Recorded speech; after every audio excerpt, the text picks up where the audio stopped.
Damian Lillard reportedly sought to return to the Portland Trail Blazers if he couldn't land in Miami, but was told no by Joe Cronin. That is the latest nugget in this melodrama that is slowly coming to an end, mercifully at some point, maybe by next week's training camp. Who knows? But anyway, welcome to the Oregonian Sports Podcast. I'm your host, Aaron Fentress, along with my co-host, Brenna Greene of KOIN 6. Brenna, how's the last 2 days been for you, my pal? Oh, let's see. 11:22 on Wednesday. I get a call. I think probably the news dropped a mere 2 minutes before. I'm going to go around that. Hey, can you come in for the noon show? I looked, viewers, the listeners cannot see me currently right now, but let me tell you, as I said going into this podcast, I currently look fresher than a daisy. Brenna's a hot mess. No, yeah, I mean, we're both surviving. I'm kidding. I probably am. I'm fine to admit it. I mean, I think I literally think I had the same outfit on as what I'm wearing right now, which is a big sweatshirt, my fuzzy sweatpants, which I love. I was eating an energy bar and was like, all right, let's do it. I somehow got in. I have no idea how, and made it for the noon, and actually got into the studio a minute before my self-imposed deadline. So there we go. Had no script, just went for it on TV. So that's always a good time. But and ever since then, we've been getting through it. How are you? I figured the trade was coming soon. Mm-hmm. I mean, everyone figured it was. Everyone was talking about before camp, right? And so it's one of those things where it's like, when is it going to happen? Now, the Blazers scheduled the media mixer for Wednesday at 5. And I asked someone with the Blazers on Tuesday, I said, is this trade going to go down by tomorrow? And they were like, no clue, no idea. And I'm thinking, it would be kind of an awkward mixer if the thing hanging over everyone's head is this Dame trade, right? Mm-hmm. Like, that's all anyone's going to want to talk about, I would think. It's a mixture between staff and management and media that just hang out and talk and, kick it and eat hors d'oeuvres and everything's off the record. So I kind of thought, man, this thing may go down Wednesday. It goes down Wednesday, but they canceled the mixer anyway, which I thought, so there clearly was no correlation there. But it just all seemed kind of weird and like, okay, something might be happening soon. And when it hits, when it actually happens, it's just like everything in life stops, right? Yeah. For our jobs. It doesn't matter what you have going on. Everything stops for the next 10 hours. But we all knew it was coming, so you're mentally prepared for it. But when it hits, it's just like, wow, here it is. But everyone knows what went down in the trade. I mean, the Blazers got Ayton in a second round. A guy who was drafting Kamara, taking a second round from Phoenix. Nasir Little, Nurkic, Keon Johnson went down to Phoenix. And then Grayson Allen, Holiday, a first, 2 swaps, go to Portland with Grayson going down to the Suns, and did I leave out anything? And the Dame goes to the Bucks. Everyone sort of knows that, and people have been just bashing to death. Was it a good trade? Was it a bad trade? Blah, blah, blah. We're going to get to the trade itself in a little bit, but first we want to talk about what I talked about at the top of the show, the idea of Lillard putting it out there that he would be open to returning to the Blazers if he couldn't land in Miami. And this was 2 months after the trade request. Things had already gotten heated. He had demanded Miami, and his camp were telling other teams, don't even bother trading for him because he'll be an unhappy player, et cetera, et cetera. So things had gotten really messy by that point. And according to Chris Haynes' report in the Bleacher Report, Joe Cronin said, we can't walk this back.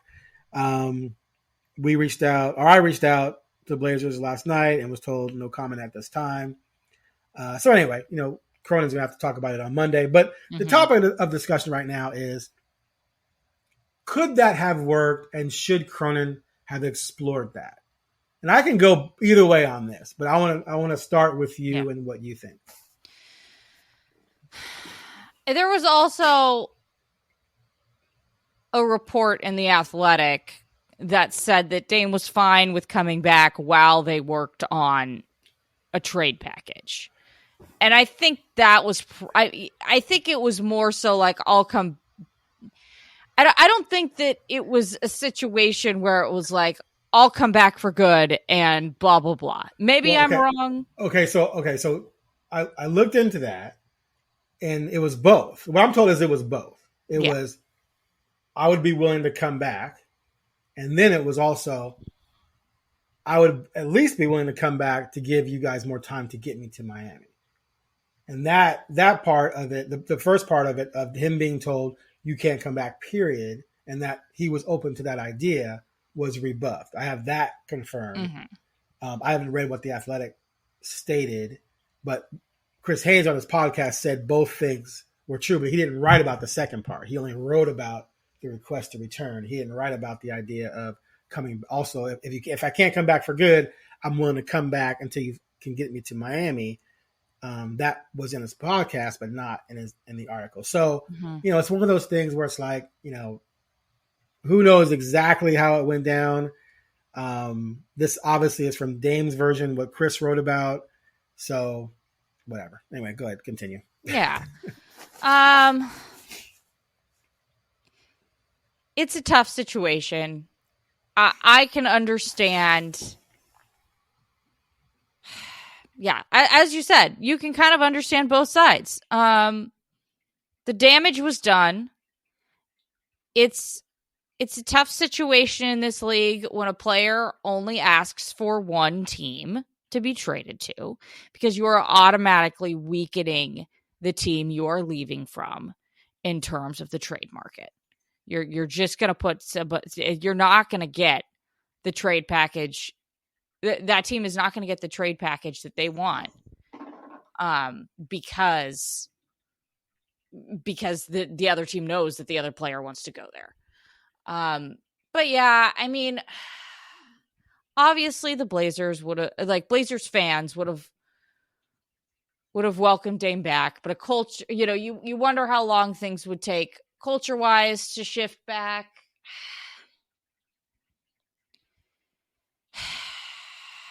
It's all so messy. It's a very messy divorce. I understand, it's one of those things where you understand both sides. You understand Dame wanting to be like, okay, I'd like to go back. And then you can also understand Cronin being like, well, you already said you weren't coming back, and now we have to hold you to this. So I don't know. I guess I'm in my feels about it. Okay. Right. I'm in my feels about it because, for me, it's kind of all crystallized to me last night, especially after he came out with, his 8-page long statement, just addressing everything in Portland. Yeah. And, for me, I kind of feel like my career in journalism mirrors Damian Lillard's career with the Blazers. And they both kind of started around the same time. I mean, I was at his, first workout for the Blazers. And then I ended up finally coming in and getting back to my hometown and covering his last year on the Blazers. So it's just been, it kind of feels like, and I think for a lot of people, it feels this way, that it's the end of a chapter. But for me, it's a little bit different because it feels like an end of the chapter, in this odd way, professionally as well. And so it's just been, I think the last particularly 12 hours for me have been okay, we got through the actual trade. It's happened. And then once the note came out, it was oh, okay, this is more real. So it's processing that in a weird way. But yeah, I mean, I know this is not the hot take that everybody wants, but I can understand both sides. I can understand Damian wanting to come back, and I also can understand Joe Cronin being we can't have that. Right. This you've already drawn your line in the sand. Now, Cronin did say at his media availability at Summer League that he would welcome Damian back. So something changed. But that was early July. That's exactly 8 weeks, 7 weeks before, right? So okay, so you gave your perspective from your personal connection to the entire thing. Yeah. I'm going to start with my personal connection to the entire thing. I've been on Dame Lillard needs to get out of Portland for 4 to 5 years. And every time he would say, I'm loyal, I'm going to stay here, I'd be rolling my eyes thinking, okay, we'll see what happens when you get to 30. Because everything changes when you pass 30 in sports, because now you start seeing the end of your prime. You start seeing the end of your career.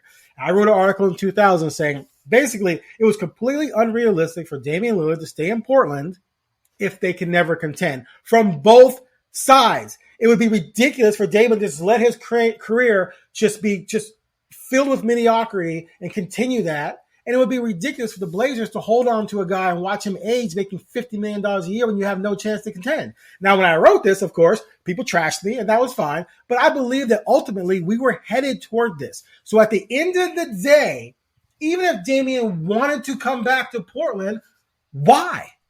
And I get that you love Portland, and he told me over the summer, I either want to be in Miami or I want to be in Portland. I don't really want to leave Portland, but we're not trying to win. There you go, right there. We're not trying to win. You know what? They aren't trying to win. Not on your timeline. So why would you want to stay here and be frustrated more? You just had the best season of your career, and then at the end of it, you were asked to tank so they could get a better pick to trade to help you, and then they didn't trade the pick to help you. So why do you want to come back and raise youngins and be 42 and 30 or 42 and 40 at best when you can go somewhere else and win a title? It makes no sense to me. At the end of the day, the only thing Damian didn't get was Miami, right? Yep. But, oh my God, he's going to go to the team that had the best record in the league, has the greatest freak in the league, one of the top 3 players in the league. The fit is amazingly perfect. It's great. If you don't win a title there, Damian, it's probably on you unless someone gets injured. So if you go in there and you're Damian Lillard, how do they not win it?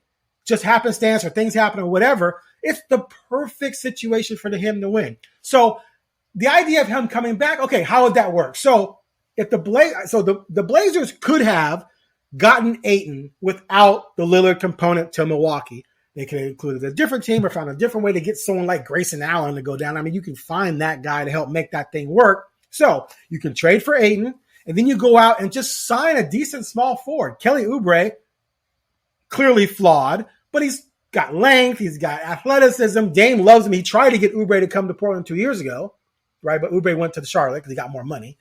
You bring him in. You add another vet or two because you have the two mid-level exceptions. You got a couple of vet or two, so you got some adults on the bench, unlike last season. And then you roll into the season, and you're going to be pretty solid. If you're starting Dame with Ant and Sharp playing the 2, rotating there, and Sharp playing some 3 along with Oubre or whatever, and then you got Matisse, and then you got Grant with Chris Murray, and then you got Ayton. That's a pretty solid team that's going to probably get you to the postseason. But Dame would have to be happy with just that. You're probably not going to truly contend, but you're probably going to get to the postseason. And then if you did all that for Dame, Dame can't come back and say, now I want out. Well, no. You just committed to this. We're going to ride this out for at least a couple more years. But why? I believe, here's the thing, and I said this all summer, even though I was pushing for the Miami thing to do right by Dame, I also always added that as long as he goes to a place where he can smell a ring, he's going to be cool. And I never bought for 1 second that Damian Lillard would walk into Milwaukee and tell Giannis, I don't want to play for you, man. I want to be in Miami. Really? Giannis would dunk him. Who are you? You don't want to play with me? I just never believed that would ever be a thing, right? Because Dame is a basketball player first and foremost. And if you just think about all the bigs he's played with since LaMarcus, right? What has been the most glaring? They need athleticism, height, good rim protectors, someone who can run the floor with them. You got that in one guy. Plus you got Lopez, right? A great rim protector who can shoot the 3, by the way. I mean, and then Middleton, you got to sit. So he goes from playing with all these short guys to playing with 6'8", 6'10", and 7 foot, all legitimate ballers. It's the perfect situation. When they're 12-0, he's going to forget Portland exists because he's going to say, oh my God, I really got a chance to win a championship. So would there have been a path to maybe make it palatable and bring him back? Maybe. But my whole thing the whole time has been why? For years, why? Dame, go somewhere and win. Let the Blazers get assets. And then down the line, you can come back to Portland with your fancy shiny ring and retire a Blazer if you want. And now there's all this animosity right now going on between Dame's camp and Cronin and blah, blah, blah, blah, blah, blah, blah. Everybody's going to get over it. Dude, 100%. Here's what's going to happen. And like I did in Milwaukee and playing in the most amazing situation he's ever been. He's going to feel a weight lifted off of him where he doesn't have to carry things. He's not the best player on the team. And it's going to, from a basketball standpoint, he's going to feel like it'll be a freeing situation. It's going to be completely less stressful for an artist being given the greatest canvas ever with the greatest palette of colors and brushes, et cetera, et cetera. And he's going to go out there and he's going to flourish. And as he goes out there and does that, all of the angst and the pain and the animosity and the they did me wrong is going to dwindle. Because at the end of the day, whether Goodwin got involved and got the Bucks to understand that Dame would come there and that opened the door for negotiations with Portland, or whatever did what to where, who, how, what, when, the bottom line is you went to absolutely the perfect spot for you from a basketball standpoint. And once he accepts that, he's going to look back at the situation and start to see more clearly the things he probably didn't do right. And then you start accepting culpability. And while you accept culpability, you forgive the other person's transgressions. And then you realize at the end of the day, you had two completely conflicting entities who clashed. But at the end of the day, thanks for the sound effects. They both got what they wanted. And the Blazers are better off moving forward. Zero doubt about that. And Dame is 150 billion% better off right now. So, no, I don't blame Cronin at all. I think Cronin looked at it like, no, this isn't best for us. And you know what, Damian? It ain't best for you. Because we're not going to win on your timeline, bro. We're just not. There's nothing we can do about it. So go somewhere where you can win. And that's where he is.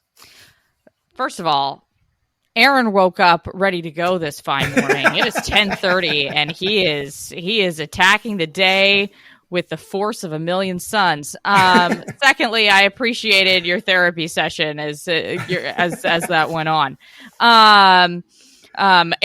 Therapist Aaron showed up in the house a little bit there. I have a psych minor, just so you know. I'm okay, all right, there we go. My rates are cheap. My rates are cheap. Okay, all right. It kind of reminds me of like. We've all been in this situation.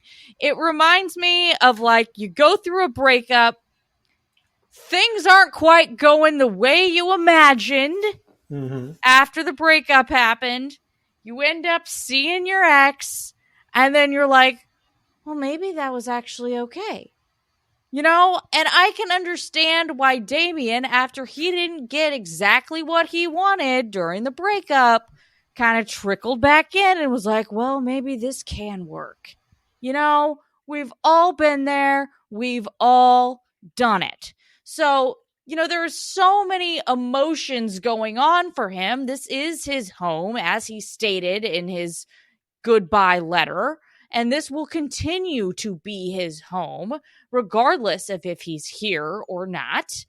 So I can understand why this was why he got in that moment was like, well, maybe I can come back. Maybe I can do this, because he was tired. He was tired. He was worn down. He'd gone through this war for, however many weeks, however many months. And, so I can understand. It's a classic ex-boyfriend, ex-girlfriend situation. And I will say, in that sort of situation, as you said, I respect Cronin for saying no dice. I can also understand why Damian was a little upset by saying no dice, but all is well that ends well. And boy, do I think this ended well at the end of the day. And it will continue to end weller, if that makes sense. Right. Let's go back to 2021, right? Mm-hmm. Dame was all for Stotts being fired. Dame made his first grumblings about, I need to know if we're going to win for me to stay here, right? Mm-hmm. He was livid after Game 5. He even, 10 minutes after his press conference, following the Game 5 loss at Denver when he put up 55 points, he DM'd me pissed because of something he saw me say on Twitter. And it was like, I'm not gonna say exactly what he said, but he was pissed. Mm-hmm. And I could tell he was just emotional because of the loss. And that what he was pissing me about wasn't necessarily fair. So we kind of had a back and forth. And, I was like, okay, then, at least explain this to me. And then he explained it to me. I go, well, that's not what I was saying. And then all of a sudden he went dark. And I assume on the flight, maybe lost transmission or whatever. I don't know. Then the next day he said, okay, I was a little pissed last night, but, so I probably overreacted, but I still think blah, blah, blah. Okay. So that was like, when that happened, I was like, yeah, this is exactly what I believed was going to eventually come to, is that he was going to reach a peak point of frustration. Then they lose the series, and then he kind of cracks, right? So the next year, you have the surgery. And so I think he's gone in 2022, if not for the surgery and then O'Shea being gone and Cronin starting a rebuild that he told him his plan. He's gone in 2022, I believe. So that season ends poorly. Now, then, like I just said, he comes in this past season, has a great season ever, and it falls apart in part because they didn't have any depth. They didn't have veterans. They didn't have enough length. Well, they knew that going into the season. And Cronin admitted at the season, we didn't have enough of that stuff. And Billups said, we have to have that stuff. So you're admitting, Joe Cronin, that you dropped the ball on that roster. You didn't give Dame the best chance to win, and then dude went out and had his greatest season ever. And you ended up in tank mode on purpose, which you asked it. So the whole thing is just a complete, like, I don't want to say that. It's just a complete circus. It doesn't make any sense. And we're just eating away years of his prime. Mm-hmm. So if we went to this next season and we get to the end of the season, they make the play-in and lose, or they make the first round and lose, and he's watching the Bucks in the East Finals thinking, oh, I could be there right now playing for the East Finals, I don't think he would be happy. I think he'd be pissed again. And so why go there? So I kind of feel like he was being emotional in that moment.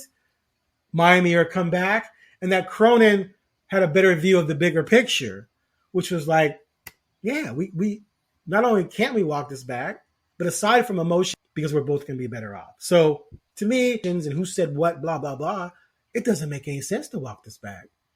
It's an interesting component, but all this, Cronin's the devil and Cronin's this and Cronin that, like, come on. Like 1 minute Cronin was a genius for pulling off this trade and getting Ayton, despite Ayton's flaws, which we'll talk about. The next minute, he's the devil because he wouldn't let Dame come back. It's like, what? What are we talking about here? It's all just ridiculous. He ain't a genius yet. Get to the playoffs first, then come talk to me. You've orchestrated 2 tanking seasons. I can't give you any credit for tanking, obviously, right? So get the team into contention and become relevant, and then, okay, I'll give you credit. But in this decision, I think he was 100% right, and I think Dame will realize that as well. All right, you got any more to say on this topic? No, let's move on. Okay, so let's talk about. Let's just talk about. We've talked about Dame's situation already, pretty much. It's great. It's amazing. Let's talk about the overall trade package. So, as you look at it, and I am going to contest something you said about the Miami situation in a minute, because we've gone back and forth about that the whole summer. I don't think you're wrong. I just think that there's another angle to this. But just give me when you saw the haul and the package and the pieces and everything like that, what were your feelings, and what if your feelings have evolved, what are your newest feelings? But basically break it down. Yeah. I mean, yeah, my gut reaction was thumbs up. I mean, I think that, we talked a lot about picks this summer and how I wasn't as sold on the Miami picks as you were. And I know the thing is, this trade is not complete yet. It is not complete. So it's hard to, give a full, from the aerial viewpoint of the whole thing. But right, if you trade Drew Holiday for 2 second-round picks, it looks way worse than if you trade him for 2 first-round picks. So we got to sort of see what happens there, right? Obviously.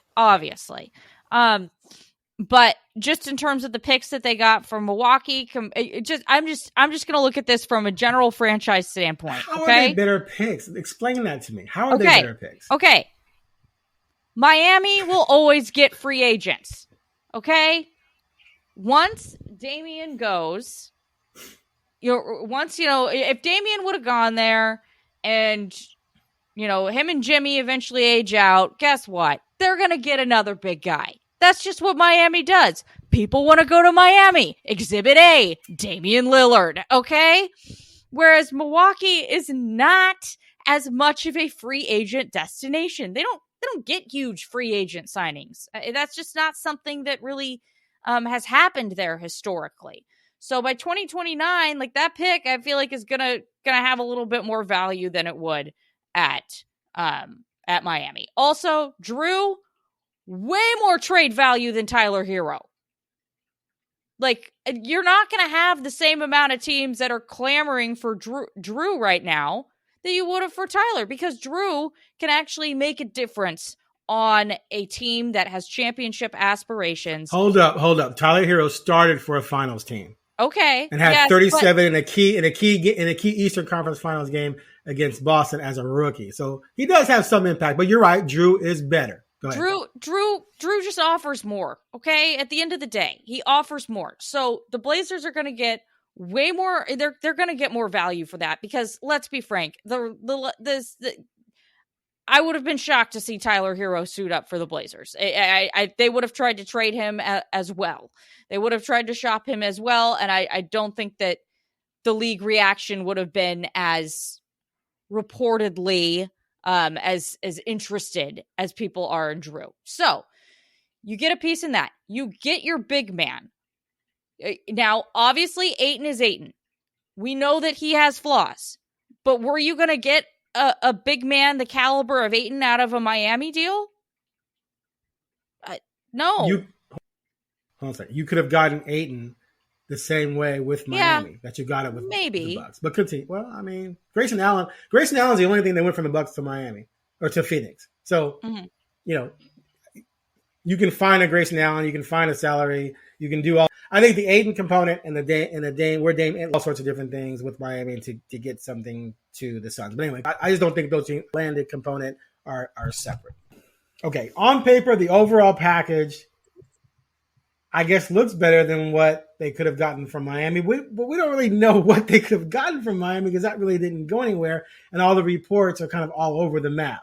So to me, the package that would have made sense would have been 3 first Hero. You flip Hero for another fourth, or for a fourth first. I'd want a 2029 swap, so I had a chance at lottery picks in 28, 29, 30. At least one of the small forwards, and then you work out the salary match, et cetera, et cetera. So right now, they didn't get better from Milwaukee than that.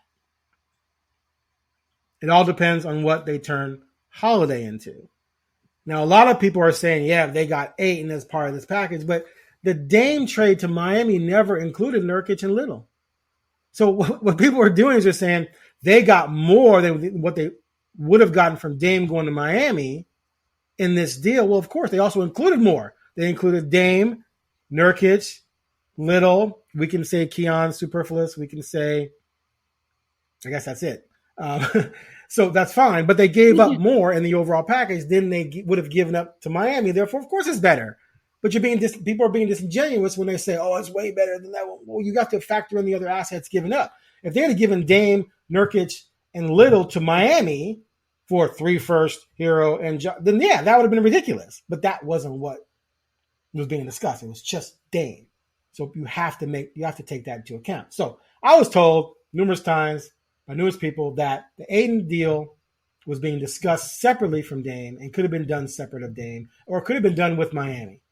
So at the end of the day, what we don't know for sure is what they could have gotten from Miami, because there never was clear discussions. And 2, we don't know yet what they're going to get from Holiday. But if they get 2 firsts for Holiday, that's 3 firsts, 2 swaps, Grayson Allen. I don't believe that's better than the overall package they could have gotten from Miami had they sat down negotiating. I still think they could have gotten 8. Regardless, at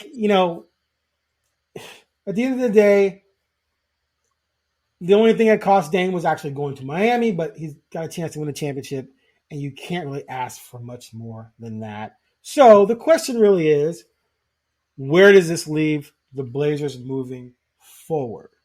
And so since everyone's making such a big deal about Ayton, let's start there. A new video just came out from the Blazers. Ayton's completely stoked and can't wait to get to Portland, which is, that's fine, but I don't know how many players in NBA history would be excited to leave a potential championship situation where you're starting to go to a team that's going to be losing. But hey, who knows what his reasons are? Obviously, there is turmoil down there. But give me your impressions of Ayton and what the Blazers are going to get from him. Okay, well, first of all, he's actually already in Portland. There you go. Is there going to be a press conference today? Are they going to introduce him tomorrow? I think we might wait a few days for that one. No, I want him separate from Media Day. Yeah, that would be great. Go ahead. But I would be stunned if that actually happened. Boo. Yeah, I think we all would like that to be separated out. But yeah, I don't see that one happening. Look. Break it down. Everyone has been clamoring for a big man. That is what everyone has been asking for years and years here. Yes, Nurkic was Nurkic, but Nurkic was not. Nurkic and Ayton, it's two totally different types of posts, and people have been wanting a bigger post than Nurkic. So you finally do get that. Obviously, Ayton has had some issues at Phoenix in the past. Those are well documented. Things have not always been great. There has been pouting. Blah blah blah blah. Blah. Okay. Right. But I think there has been pouting. That's just how you said it. That's great. The pouting has occurred. But I do think that at the very least, you get somebody who you can, I don't know if build around is the right term. I don't think that's right. But you get someone with some serious potential, and we've known what the ceiling of that team has been for quite some time. Now, at least there's some sort of, if things go the way that everyone says it's going to go with Scoot, and, who knows what's going to happen there. And, maybe they add some other things along the way. There's at least some sort of vision, I feel like. And at least they have a big man that is recognized in the league as being, I don't know, I think it's safe to say talented. Top 15 big man. I think that's oh, safe. Yeah. Yeah, I think that's safe. Yeah, I think so. Okay. And that is what everybody has been clamoring for around here. It is really hard to draft that. It is really hard to get that. So at the end of the day, I am pleased. We saw, when Nurk came in, Nurk was known for pouting as well. When Nurk left, he was known for pouting. Yeah. And did he have his pouty moments in Portland? Yeah. We saw that. But he was able to mature and grow. Now, Ayton doesn't have Damian Lillard around to keep that in check. So we'll see how this goes. But I do think that it's a good change of scenery for all involved. We will see what happens. At least you get your top 15 big man that you have been pining for years. I mean, when was the last? I think Nurkic was top 15. You think he was? Okay. Yeah, okay. You name 15 better? Flat out better? Yeah, I mean, I think the injury stuff definitely. He struggled in staying healthy, which is not his fault. Let me say one thing about that. The finger injury, fluke, and then the last 2 years he lost games because of tanking. Yeah. So I would see people like, he only played 50-something games the last 2 seasons. They also tanked in the last 2 seasons. He could have played 60 plus easy. But anyway, continue. Yeah. I mean, okay, let's look at it this way. Okay. When was the last time the Blazers had a center of DeAndre Ayton's caliber? Greg Oden. Yeah, and obviously that was a long time ago. It's a long time ago, and also we never. Oden had the potential to be as good as Ayton, but we never fully saw it because of, once again, injuries. Correct. So, Correct. You know, okay. You have somebody with potential at least, and we have not seen somebody with that potential in quite some time. So I'm excited about that. You have the floor, Aaron, because I can tell I am tired. Okay, continue.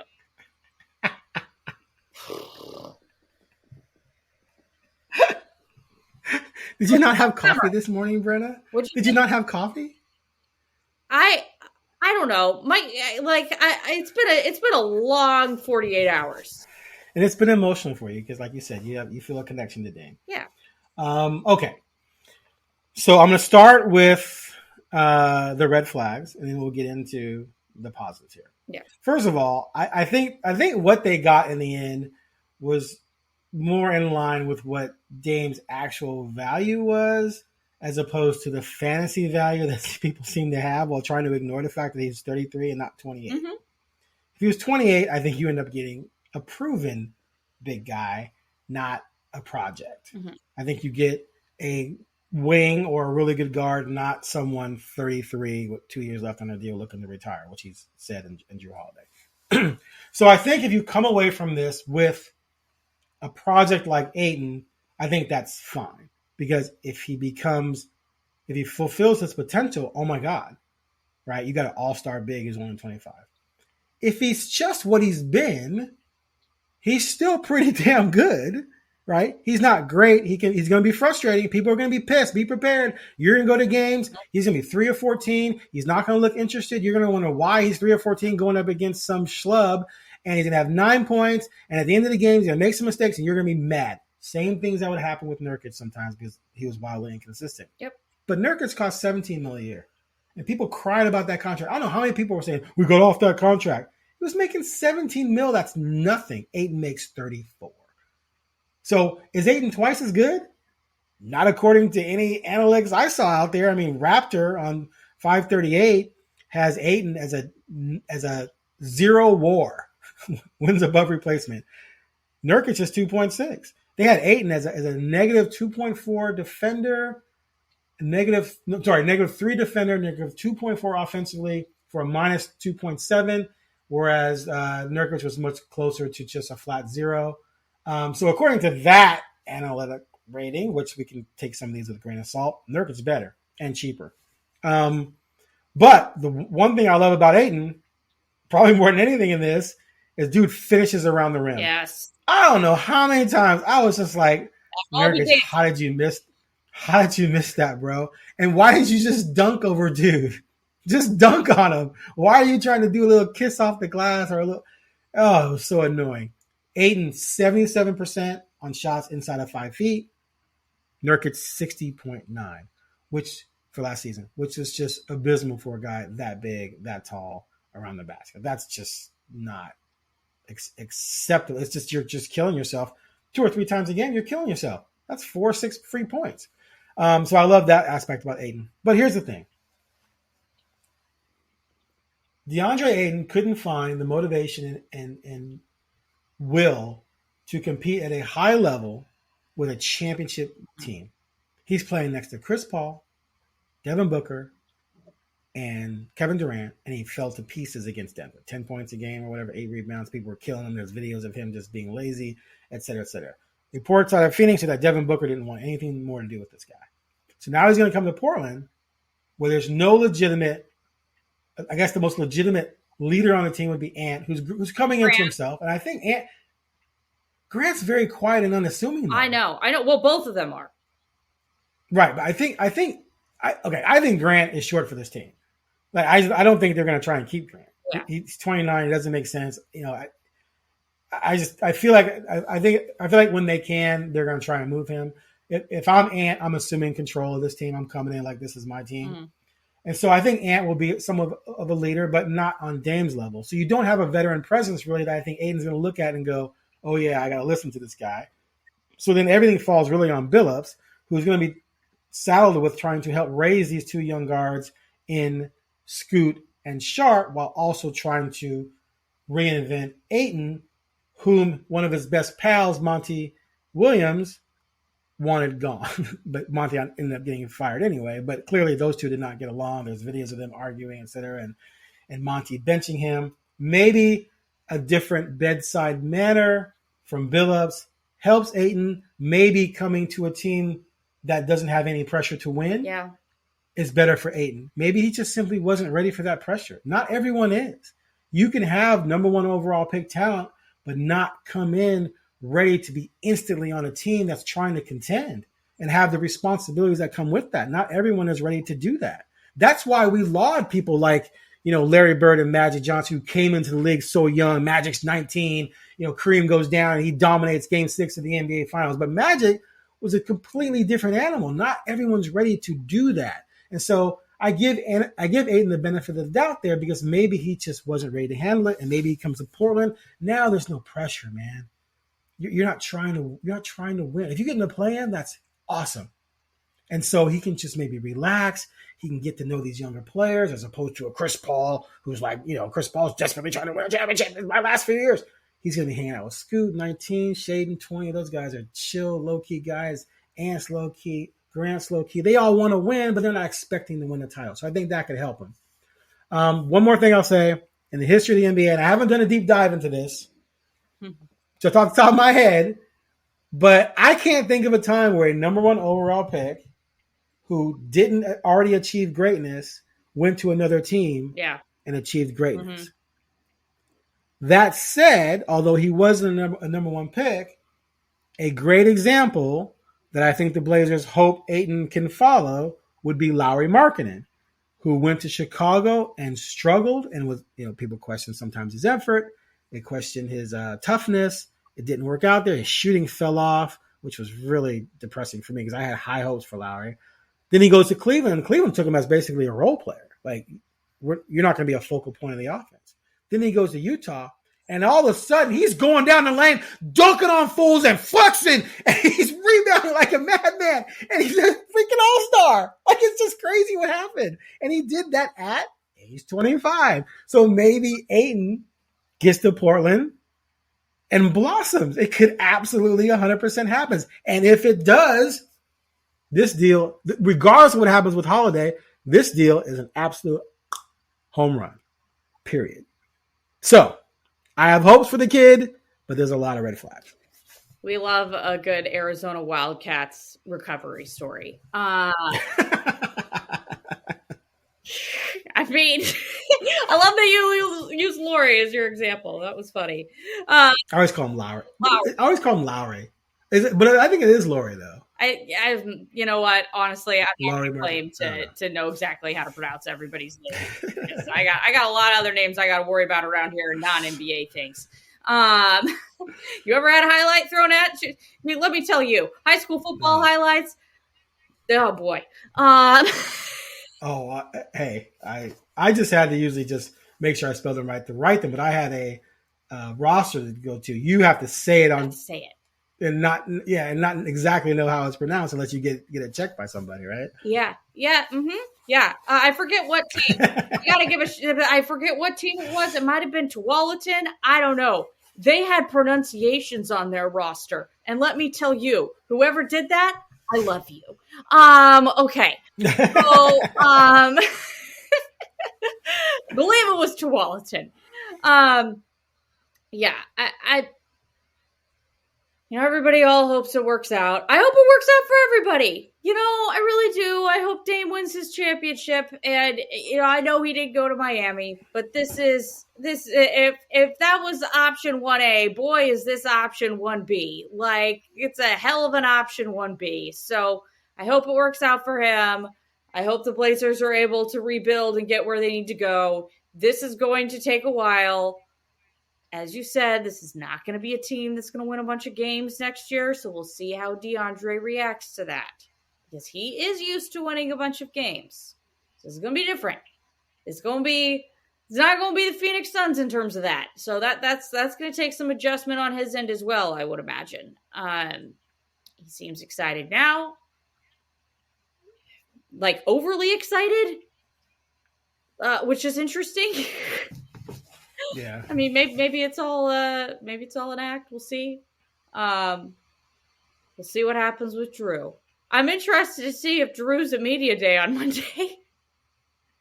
I mean, the goal is I think it's getting done. I think it's getting done soon. I don't think there's so many teams that want. I mean, that's what's interesting is that you just spent time trying to deal Dame to a few teams. That means those teams needed point guards. So here's another point guard. Hey, call Chicago, Toronto, Miami. Hey, we were talking to you guys about this point guard, about Damian. We got another point guard who's won a championship, plays better defense than Damian, and last year had his best offensive season ever. Are you interested in him? And you see where that goes. Or it could be, Celtics get involved. Clippers were after Harden. Maybe other teams get mixed in. Who knows who gets picks thrown in and this player goes there and about, you get all these teams involved. Next, people are flying all over the place. So who knows? But I think it'll be done before training camp. Or at least I'm hoping so. I want to go into this clean. Okay, last thing. We don't have time to talk about Colorado and Dion. That's old news anyway. Yeah. Last thing on the Blazers. Even if we know they're probably not going to win this season, they're just too young. They don't have the depth. There's a lot of the problems was last year without Dame. Are you excited to watch this team in action? Because as of right now, to me, you start Scoot and Sharp. Start Sharp at the 3. You don't have another 3 who would be better than Sharp at the 3. So obviously you're flawed there because you're small. Yeah. Here we go back. Back to the same old thing. You're too small. Grant and Ayton. That team, I mean, that's 4 guys who can shoot 3 guys who can shoot the 3. Scoot can't shoot the 3, but he can penetrate and dish to the guys who can shoot the 3 and give it off to Ayton for the dunks, right? They're going to be flying up and down the court. They're going to be fun to watch. There's just way too many flaws. They're going to make a lot of young mistakes. People are going to be able to, veteran teams who know how to play together are going to be able to manipulate them and get open shots and just, they're just going to lose a lot of games. They're going to be probably frustrating if you have high expectations. But at the very least, don't you feel like this is going to be a very entertaining and interesting team? Yeah. I mean, it'll be very interesting to be on the ground floor of whatever this ends up being because we are at ground zero for this team right now. This is definitely a new era to say the least. So, yeah, I'm excited to see how it works out. There's going to be moments of there's going to be low moments. There are going to be high moments this year. We are going to go on a roller coaster. But at least on that roller coaster, the expectations are not what they were before. So we know what we're going into this season. Enjoy the good moments. Don't take the hard moments so seriously. And I think for Blazers fans, that'll be nice in a way to not have that pressure and not have that Damian situation hanging over their head. Like, oh gosh, if we don't perform, Damian's gone. And that is what it has been the last 2 to 3 seasons. So to not have that boogeyman in the corner and just be able to be like, you know what? We're going to have fun when it's fun, and when it's bad, it's not going to be the end of the world. I think that'll be a bit of an exhale for this fan base because there's been some clenched butt cheeks over the last however many years. Okay? Like, right. It's been tense. It's been tense. So, yeah. I think that'll be a nice reprieve, at least for this year. Obviously, it cannot stay that way forever. So we will see how this all evolves. But I am in some ways, like, going into a season without a lot of pressure, I think is going to be kind of a nice release for this fan base. Right. We'll see how it all unfolds. We will see. All right. Okay. I guess real quick. Yeah.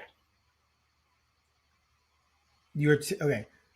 Going to the Oregon thing real quick. It was on a rundown. Let's just touch on it real quick. So, obviously, the dominating win. Did it mean anything beyond them just beating a team that they were way better than?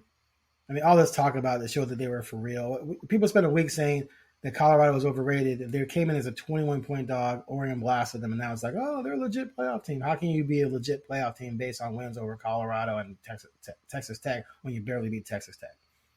I agree with you. I think that Oregon was just way better than Colorado. I mean, Colorado showed signs of cracking the week before against Colorado State. Right. I've followed Colorado State pretty closely. I think I mentioned that on this podcast.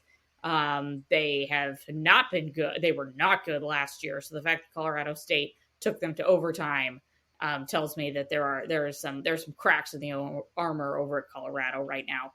It's fascinating because the Ducks shouldn't have been challenged by Texas Tech in the way they were. So I guess at least they have like some sort of, notch under their belt. Like, okay, we can overcome adversity. When we had, okay, this is us assuming that Oregon beats Stanford. For the love of God, I mean, come on, guys. That should happen. And this also assumes that Washington wins this weekend. But going into that UW game, neither of these teams have really played a team that is up to their caliber yet. So that is going to be really fascinating in Seattle because, boy, UW's schedule, woof, okay? Yes, they look really good. They look great, but they have not played anybody, really, so far this year. They played some good programs.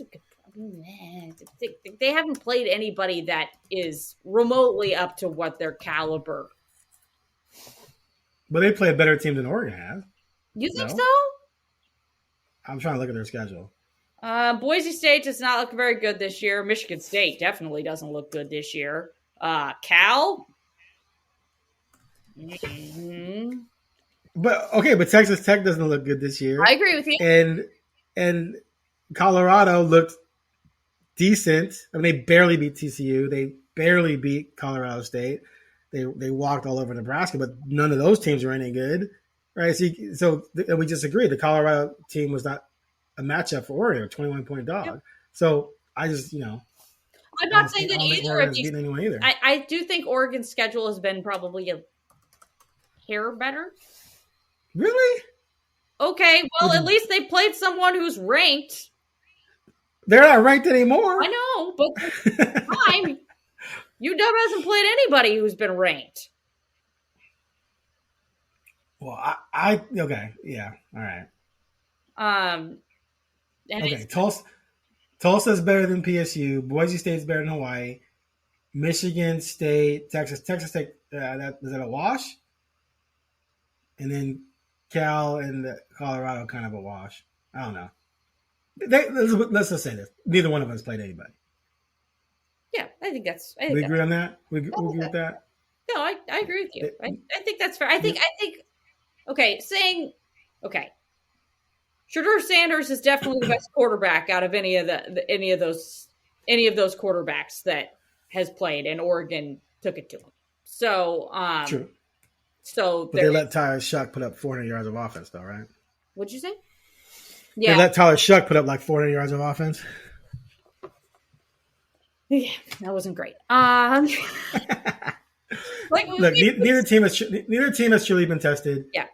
At the end of the day, we can nitpick the opponents all we want. In 2 weeks, that game is going to be fire, and I got UW. You got UW. Okay, all right. I got UW. I think Penix is going to carve up Oregon. All right. Well, we will discuss that more in 2 weeks because we will. Yeah, we've got some time to say the least. But we've got some time. We've got training camp. You're going to be gone next week. Yeah. You're going to England, London. I'm going to England. Well, I'm flying into London, but then I'm not going to be really in London for long. So okay. So yeah. So you'll be in London while I'll be in Santa Barbara at training camp. Yeah, you said before we started, he's like, you're taking vacation during training camp? I was like, I don't think anybody's paying for me to go to Santa Barbara right now. I would happily do that. So I'm going to go to London instead, or I'm going to go to England instead, I guess I should say. But yeah. So we'll try to figure out a time maybe that works next week so that we can continue this, because I'm sure you're taking the mic. You're packing the mic. I mean, it's not like it takes room. Is it going to get through customs? Yeah, I think that'll fly through customs. I think the Brits will let that. So yeah. Anyway, all right. We will see, but I'm sure that we will have plenty of discuss next week, especially after Monday at Media Day. Oh yeah. All right, that's it for the Oregonian Sports Podcast, featuring myself, Aaron Fentress of the Oregonian Oregon Live, and featuring Brenna Greene of KOIN 6. We will be back next week with a pod recorded with me in Santa Barbara and Brenna in England, hopefully. Maybe. We'll see. I kind of feel like Brenna's going to be in England and not be bothered with, I got to do a pod. I ain't got time for this. I'm too busy having trouble or having fun getting in trouble. To be getting on a pod. Confirm or deny. Yeah. All right, give us a positive rating and click that subscribe button, and we'll be back soon. Take care.